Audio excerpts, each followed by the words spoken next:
You clicked on this video today because you want to learn how to get better at cold calling. And I don't blame you because cold calling is a great skill to have in business and in life. Once you learn how to get good at cold calling, you're essentially learning how to make anybody your friend. You're learning how to talk to anybody. And I don't have to tell you, how that will benefit you in life. There's so many different ways that can help you. And in business, cold calling is probably one of the best proactive ways to get business, make new relationships, and close more deals. So today I wanted to talk about how to get better at cold calling, specifically how to structure a cold call, because a lot of people don't cold call because they're worried about how they're going to open the cold call, what they're going to say. And hopefully I could help you do that today so that you can get past that and just start making calls. Personally, I have been very good at cold calling, or I should say I've been very successful in cold calling. I'm always getting better over the last couple of years. I've been able to build a big business for myself just based on cold calling because I proactively am making new contacts every day, making new friends every day. And over time, I've learned the best way to get on the phone with these people and how to make friends with people, make people feel comfortable on the phones, and make myself feel comfortable on the phone.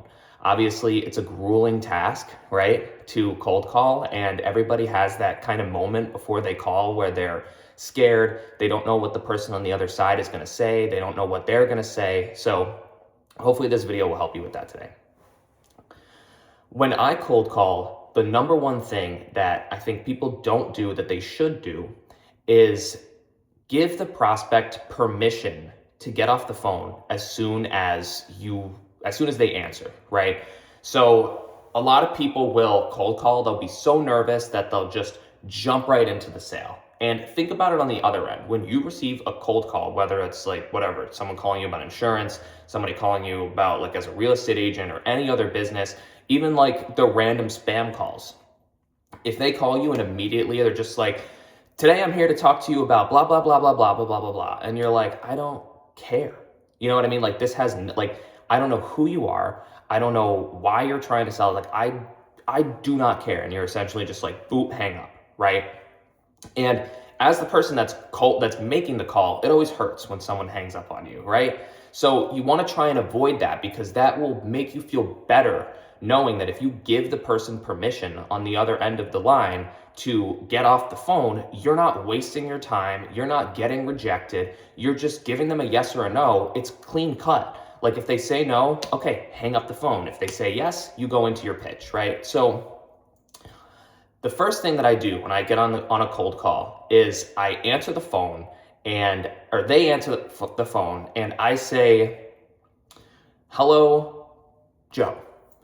I'm calling you as blank today, as a real estate agent, as an insurance broker, as whatever. I understand that you probably have no interest in talking to me right now.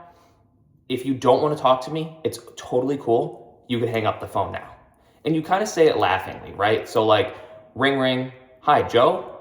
Joe, this is Max. I'm calling you as a real estate agent today. I just want to let you know, I understand you probably don't want to talk to me right now. So if you don't want to talk to me, it's totally cool. Just hang up the phone now, and put the laugh in the voice, sound happy, sound jumpy, sound like a person. Don't sound like a robot. Don't sound like you're calling from a different, place on earth.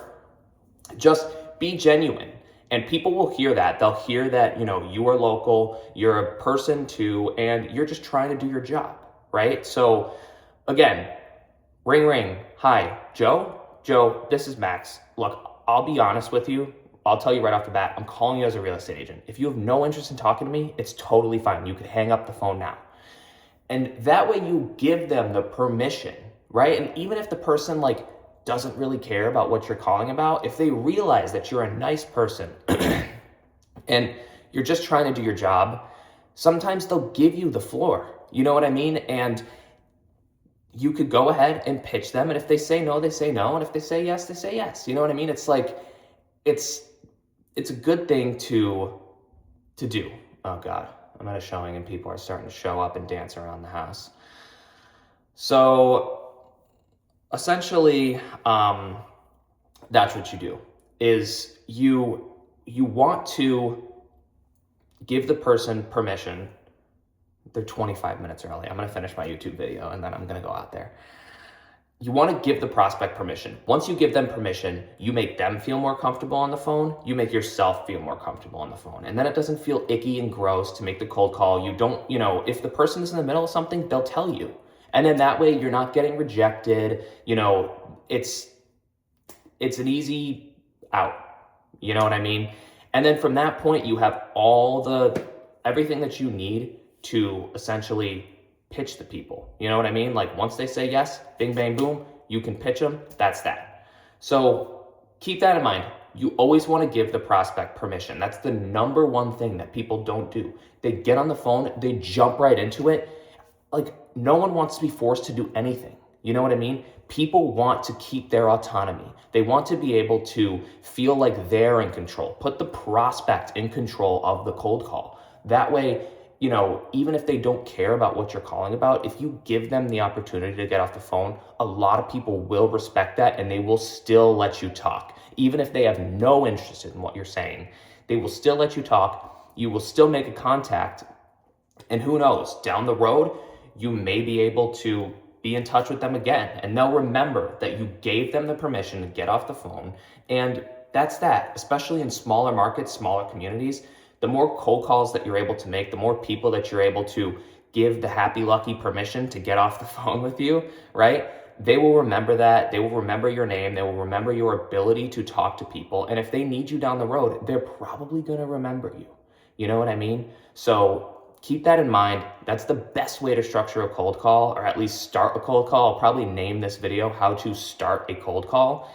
And until then, maybe I'll make another video on how to structure the rest of the cold call.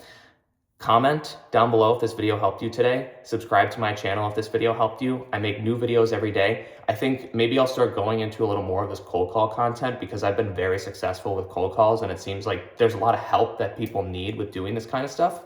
And if I can do that, that would be great. So anyways, until we talk again, have a great rest of your day.